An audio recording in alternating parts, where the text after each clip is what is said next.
'Twas the night before Christmas, when all through the house not a creature was stirring, not even a little mouse.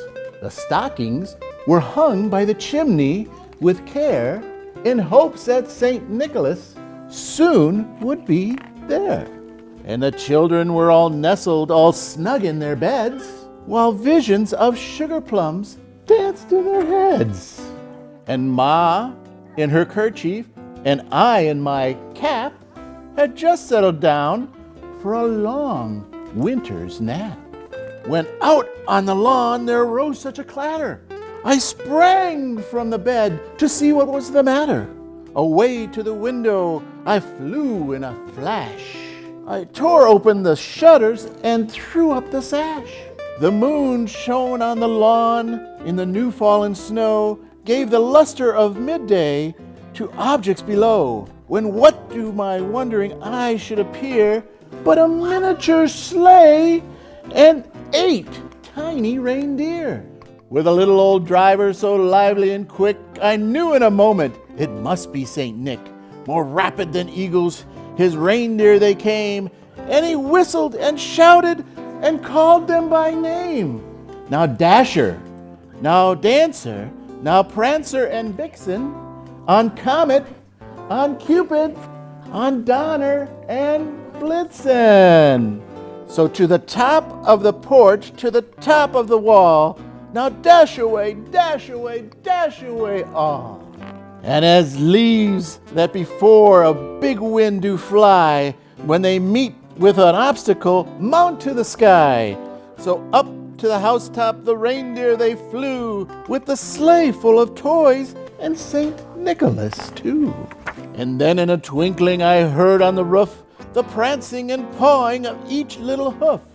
As I drew in my head and was turning around, down the chimney St. Nicholas came with a bound. He was dressed all in fur from his head to his toes, and his clothes were all tarnished with ashes and soot. A bundle of toys he had flung on his back, and he looked like a peddler just opening his pack.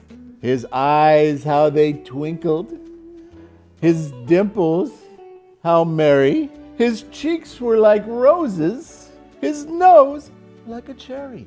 His droll little mouth was drawn up in a bow, and the beard of his chin was as white as the snow. The stump of a pipe he held tight in his teeth, and the smoke it encircled his head just like a wreath. He had a broad face and a little round belly that shook when he laughed like a bowl full of jelly.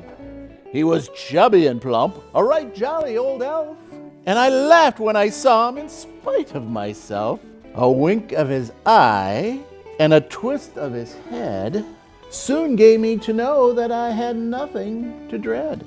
He spoke not a word, but went straight to his work, and filled all the stockings, then turned with a jerk, and laying his finger on the side of his nose, and giving a nod, up the chimney he rose. He sprang to his sleigh, and team he gave a whistle, and away they all flew, like the down of a thistle. But I heard him exclaim, ere he drove out of sight, "Merry Christmas to all, and to all a good night." Night. That's a fun story, isn't it?